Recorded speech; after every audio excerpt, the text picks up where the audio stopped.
नमस्कार मित्रांनो, माझं नाव करण आणि मी स्वागत करतोय तुमच्या सर्वांचं माझ्या यूट्यूब चॅनल फूडटेकमध्ये. तर मित्रांनो, आजचा आपला टॉपिक आहे refrigeration cycle, it's component and working. म्हणजे रेफ्रिजरेशन सायकल काय आहे. बेसिकली फूड इंडस्ट्रीमध्ये रेफ्रिजरेशन आपण यूज करतो कारण की एक आपली प्रिझर्वेशन मेथड आहे. प्रिझर्वेशन बाय फ्रीजिंग किंवा प्रिझर्वेशन बाय रेफ्रिजरेशन किंवा फूड इंडस्ट्रीमध्ये आपण रेफ्रिजरेशन खूप यूज करतो. तर as a food technologist refrigeration cycle माहीत असणं खूप इम्पॉर्टंट आहे. तर थोडं बेसिक माहिती करून घेणार आहेत की रेफ्रिजरेशन सायकल बेसिकली काय आहे, त्याच्यामध्ये कुठले कुठले वेगवेगळे कंपोनंट्स असतात आणि बेसिकली तिचं वर्किंग कसं आहे.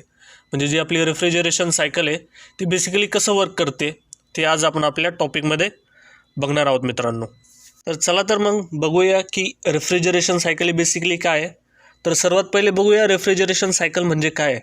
तर त्यांनी त्याचं माहिती दिली किंवा डेफिनेशन पण त्याला तुम्ही म्हणू शकता. Refrigeration cycle is a mechanical system that allows for transmission of heat from one location at a lower temperature to another location at higher temperature.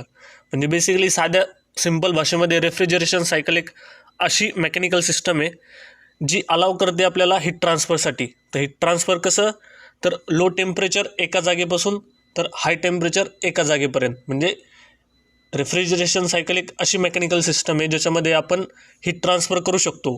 कुठून? लो टेम्परेचरपासून तर हाय टेम्परेचरला.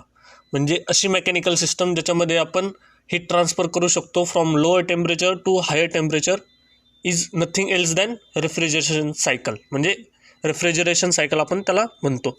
तर नेक्स्ट पॉईंट आहे refrigeration cycle contains 4 major component.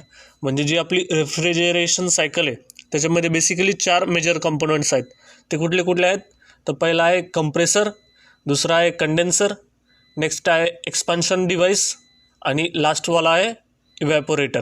तर हे जे 4 component आहे आणि जी आपली रेफ्रिजरेशन सायकल आहे त्याची डिटेल वर्किंग आपण पुढच्या स्लाईड्समध्ये बघणार आहोत मित्रांनो. ही जी डायग्राम तुम्हाला समोर दिसते ती डायग्राम बेसिकली रेफ्रिजरेशन सायकल जी आपण आज स्टडी करणार आहोत तिची बेसिक डायग्राम आहे. तर याच्यामध्ये तुम्हाला दिसत असेल कंप्रेसर आहे, कंडेन्सर आहे, एक्सपान्शन वॉल आहे, इव्हॅपोरेटर आहे आणि परत एक लाईन कंप्रेसरला जॉईन करते. म्हणजे बेसिकली काय होतं आहे, जो आपला रेफ्रिजरंट आहे तो स्टार्टिंगला कंप्रेसरपासून कंडेन्सरला जातो आहे, कंडेन्सरपासून एक्सपान्शन वॉलला जातो आहे, एक्सपान्शन वॉलपासून इव्हॅपोरेटरला जातो आहे आणि इव्हॅपोरेटरपासून परत एकदा कंप्रेसरला जातो आहे. म्हणजे एक टाईपची सायकल आपली होते. त्यामुळे आपण याला काय म्हणतो आहे, रेफ्रिजरेशन सायकल. कारण की आपला जो रेफ्रिजरंट मूव्ह होतो आहे तो एक टाईपच्या सायकलमध्ये मूव्ह होतो आहे. परत परत compressor, evaporator, expansion valve, evaporator, condenser, compressor, परत असा तो रोटेट होत राहतो. त्यामुळे आपण त्याला काय म्हणतो, रेफ्रिजरेशन सायकल म्हणतो मित्रांनो. तर चालू करूया पहिल्या कंपोनंटपासून जो आहे आपला कंप्रेसर. तर कंप्रेसरबद्दल पहिला पॉईंट काय आहे, the compressor is widely considered the engine of refrigeration cycle. म्हणजे जो आपला कंप्रेसर आहे त्याला आपण आपली जी रेफ्रिजरेशन सायकल आहे त्याचा इंजिन इन द सेन्स काय म्हणतो आपण त्याला, एकदम हार्ट पण म्हणू शकतो. म्हणजे compressor is a heart of our refrigeration cycle. Next point काय आहे, the refrigerant enters the compressor at a low temperature and a low pressure in a gaseous state. म्हणजे जो रेफ्रिजरंट मूव्ह होणार आहे आपल्या रेफ्रिजरेशन सायकलमध्ये तो आपल्या कंप्रेसरमध्ये जेव्हा एंटर करतो तेव्हा तो कसा असतो, लो टेम्परेचर आणि लो प्रेशरचा असतो आणि त्याची स्टेट कुठली असते, गॅसियस. म्हणजे जो रेफ्रिजरंट आपल्या कंप्रेसरमध्ये एंटर होतो आहे, इव्हॅपोरेटरमधून निघतो आहे ना तो सायकल, इव्हॅपोरेटरमधून निघून कंप्रेसरमध्ये जो आपला रेफ्रिजरंट एंटर होतो आहे तो लो टेम्परेचरचा असतो, लो प्रेशरचा असतो आणि गॅसियस स्टेटमध्ये असतो. नेक्स्ट पॉईंट काय, in a process of being compressed the cool gaseous refrigerant is turned to a very hot and high pressure vapor. म्हणजे जो आपला कंप्रेसरमध्ये रेफ्रिजरंट एंटर होतो आहे त्याला कंप्रेसरमध्ये काय करतो आपण, कंप्रेस करतो आणि कंप्रेस केल्यानंतर तो कसा होतो, व्हेरी हॉट. म्हणजे टेम्परेचर कसं होतं, हॉट होतं आणि प्रेशर पण हाय होतो आणि वेपर फॉर्ममध्ये कन्वर्ट होतो. कुठल्या फॉर्ममध्ये, वेपर. आणि जेव्हा एंटर होतो तेव्हा तो कुठल्या फॉर्ममध्ये असतो, गॅसियस. आणि कंप्रेसरमध्ये कुठल्या फॉर्ममध्ये कन्वर्ट होतो, वेपर.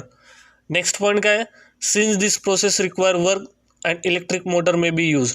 म्हणजे जो आपला कंप्रेसर आहे त्याच्यामध्ये बेसिकली इलेक्ट्रिसिटीचं कन्झम्पशन खूप आपलं हाय होतं. कारण की हे काय, हार्ट आहे आणि हार्ट आहे म्हटल्यावर काम जास्त करावं लागेल आणि काम जास्त करावं लागेल त्यासाठी आपल्याला काय इलेक्ट्रिसिटी पाहिजेत आहे. तर ती इलेक्ट्रिसिटी प्रोव्हाइड करण्यासाठी इलेक्ट्रिक मोटरची यूज आपण करू शकतो. नेक्स्ट पॉईंट आहे compressor themselves can be screw centrifugal और रेसिप्रोकेटिंग टाईप्स. म्हणजे जो आपला कंप्रेसर आपण रेफ्रिजरेशन सिस्टममध्ये यूज करणार आहोत तो स्क्रॉल टाईपचा असू शकतो, स्क्रू टाईपचा असू शकतो, सेंट्रिफ्युगल आणि रेसिप्रोकेटिंग. हे चार आहे ना, हे 4 टाईप्स आहेत. कंप्रेसर 4 टाईपचा असतो, स्क्रॉल टाईपचा असतो, स्क्रूचा असतो, सेंट्रिफ्युगल, रेसिप्रोकेटिंग हे टाईप्स आहेत कंप्रेसरचे. याच्यापैकी आपण कुठला पण एक कंप्रेसर आपल्या रेफ्रिजरेशन सायकलमध्ये यूज करू शकतो.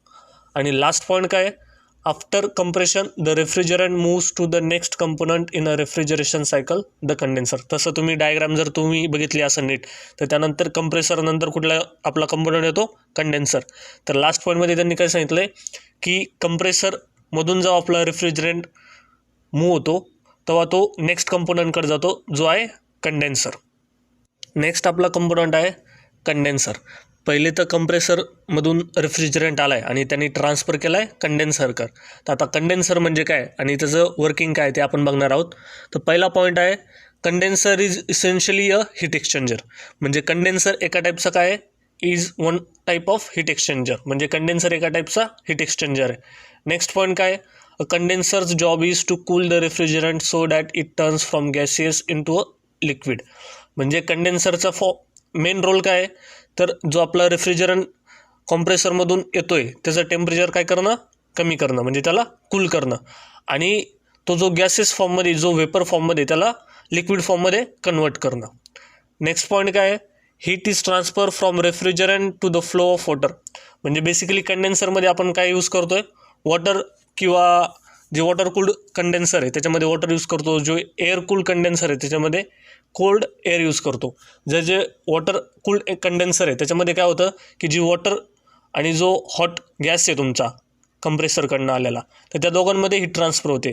तर जी वॉटर आहे ती काय करते, ते जे आपला गॅसियस आहे, हॉट गॅस आहे, त्याच्यापासून हीट काढून घेते आणि त्या गॅसला कूल करते आणि कूल झाल्यानंतर तो लिक्विड फॉर्ममध्ये होतो. नेक्स्ट पॉईंट काय, this water goes to cooling tower for cooling in case of water cooled condenser. म्हणजे जी वॉटर हीट ट्रान्सफर करून गरम होते तर ती वॉटर परत कूल करण्यासाठी कूलिंग टॉवरकडे जाते. कारण की जर आपण हॉट वॉटर यूज केली तर त्याचा काही यूजच होणार नाही. तर जे हीट ट्रान्सफर झाले, हीट ट्रान्सफरमुळे आपल्या वॉटरची टेम्परेचर काय होणार, हाय होणार. आणि टेम्परेचर हाय झाल्यामुळे त्याला आपल्याला परत कूल करावं लागणार. तर ते कूलिंग करण्यासाठी आपण ती वॉटर कुठे ट्रान्सफर करतोय, कूलिंग टॉवरला. म्हणजे कूलिंग टॉवरला पाठवल्यावर परत ती वॉटर काय होईल, कूल होईल. नेक्स्ट पॉईंट काय, as a refrigerant flows through the condenser it is in a constant pressure. म्हणजे जो कंडेन्सर आपल्या रेफ्रिजरंट आपल्या कंडेन्सरमधून फ्लो होणार आहे तो एकदम आपण कुठल्या प्रेशरला त्याला फ्लो करतो, एकदम कॉन्स्टंट प्रेशर. म्हणजे असं नाही की स्टार्टिंग आला तर 1चा प्रेशर दिला आणि जातोय तर 2चा प्रेशर आहे, असं नाही. जो थ्रूआउट कंडेन्सरमधून आपला जो रेफ्रिजरंट मूव्ह होणार आहे तो at a constant pressure move होतो. का, तर हीट ट्रान्सफर चांगल्या प्रमाणात व्हावं म्हणून आपण त्याला कॉन्स्टंट प्रेशरला ठेवतो आहे मित्रांनो. लास्ट पॉईंट काय, specially pressure control is mound for safety and efficiency reason. म्हणजे आपलं कंडेन्सरचं प्रेशर कंट्रोल करण्यासाठी, म्हणजे कॉन्स्टंट प्रेशर ठेवण्यासाठी एक डिव्हाइस आपण माउंट करतो कंडेन्सरवर, जेणेकरून आपला प्रेशर मेंटेन राहील. कशासाठी, तर सेफ्टीसाठी आणि आपली जी कंडेन्सरची इफिशियन्सी आहे ती मेंटेन करण्यासाठी. थर्ड कंपोनंट आहे आपल्या रेफ्रिजरेशन सायकलचा जो आहे थ्रोटलिंग अँड एक्सपान्शन वॉल्व, किंवा तुम्ही त्याला एक्सपान्शन वॉल्व साधा असं म्हणू शकता. तर त्याचा पहिला पॉईंट बघूया. आता तुम्हाला माहिती आहे की कंडेन्सरकडनं आपला जो रेफ्रिजरंट आहे तो मूव्ह होत आहे कुठे, थ्रोटलिंग वॉल्व किंवा एक्सपान्शन वॉल्वकडे. आणि तो कुठल्या स्टेटमध्ये, लिक्विड स्टेटमध्ये आहे आणि लो टेम्परेचरला आहे. तर पहिला पॉईंट बघूया. Wien the refrigerant enters the throttling valve it expands and releases pressure. Throttling valve एक टाईपचं काय आहे, एक्सपान्शन डिवाइस आहे, जिथं आपला काय होतं आहे, आता तुम्हाला माहिती आहे की आपण जो आपला कंडेन्सर आहे त्याच्यामध्ये प्रेशर कॉन्स्टंट मेंटेन केला आहे, पण आपला जो एक्सपान्शन वॉल आहे त्याच्यामध्ये आपण प्रेशर काय करतो आहे, रिलीज करतो आहे. रिलीज केल्यानंतर काय होतं आहे, it expands and releases pressure. म्हणजे आपला जो एक्सपान्शन वॉल आहे त्याच्यामध्ये आपला जो रेफ्रिजरंट येतो आहे त्याचा प्रेशर रिलीज होतो आहे. आणि प्रेशर रिलीज झाल्यामुळे काय होतं आहे, तो काय होतो आहे, एक्सपांड होतो आहे. म्हणजे जो आपला रेफ्रिजरंट आहे तो एक्सपांड होतो आहे. इन द सेन्स काय होतं की तो त्याच्या ज्या प्रॉपर लिक्विड स्टेटमध्ये तर तो काही व्हेपर आणि लिक्विड याच्या मिक्सचरमध्ये एक्सपांड होतो आहे. नेक्स्ट पॉईंट काय, consequently the temperature drops at this stage. मग या स्टेजला काय होतं आहे, जे आपलं रेफ्रिजरंट आहे त्याचं टेम्परेचर काय होतं आहे, ड्रॉप होतं आहे. नेक्स्ट पॉईंट काय, because of this change the refrigerant leaves the throttling valve as a liquid vapour mixture typically in proportion of around 75% and 25% respectively. मग आपला जो प्रेशर आपण कमी करतो एक्सपान्शन वॉलमध्ये, त्याच्यामुळे काय होतं आहे, तर जे आपलं रेफ्रिजरंट एक्सपान्शन वॉलमधून बाहेर निघणार आहे तर ते कसं असतं, तर लिक्विड वेपरच्या मिक्सचरमध्ये असतं. कशाच्या, लिक्विड वेपरच्या. त्याच्यामध्ये लिक्विड 75% असतं आणि 25% काय असतं, वेपर. म्हणजे आता तुम्हाला माहिती आहे आपलं कंप्रेसरमधून जो निघतो आहे रेफ्रिजरंट तो कुठल्या स्टेटमध्ये असतो, गॅसियस. नंतर तो जातो कंडेन्सरमध्ये, मग तो कुठल्या स्टेटमध्ये येतो, परत लिक्विड. आणि मग आता जेव्हा आपल्या एक्सपान्शन वॉलमधून आपला जो रेफ्रिजरंट निघणार आहे तर तो कुठल्या स्टेटमध्ये राहणार आहे, लिक्विड वेपर मिक्सचर. त्याच्यामध्ये 75% लिक्विड असणार आहे आणि 25% वेपर असणार आहे.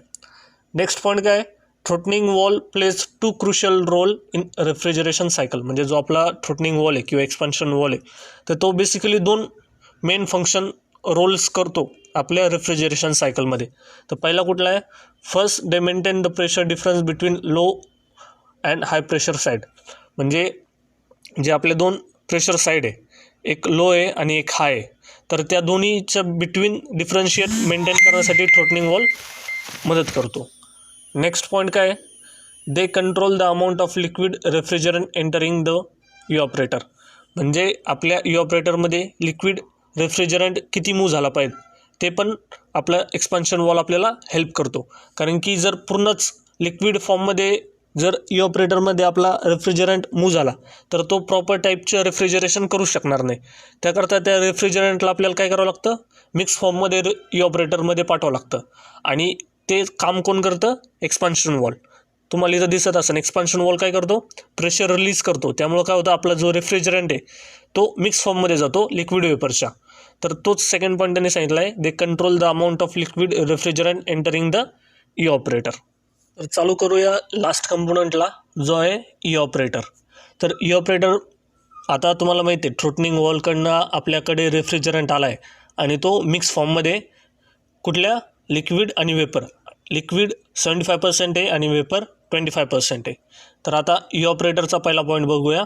At this stage of vapour compression refrigeration cycle the refrigerant is at lower temperature than its surrounding.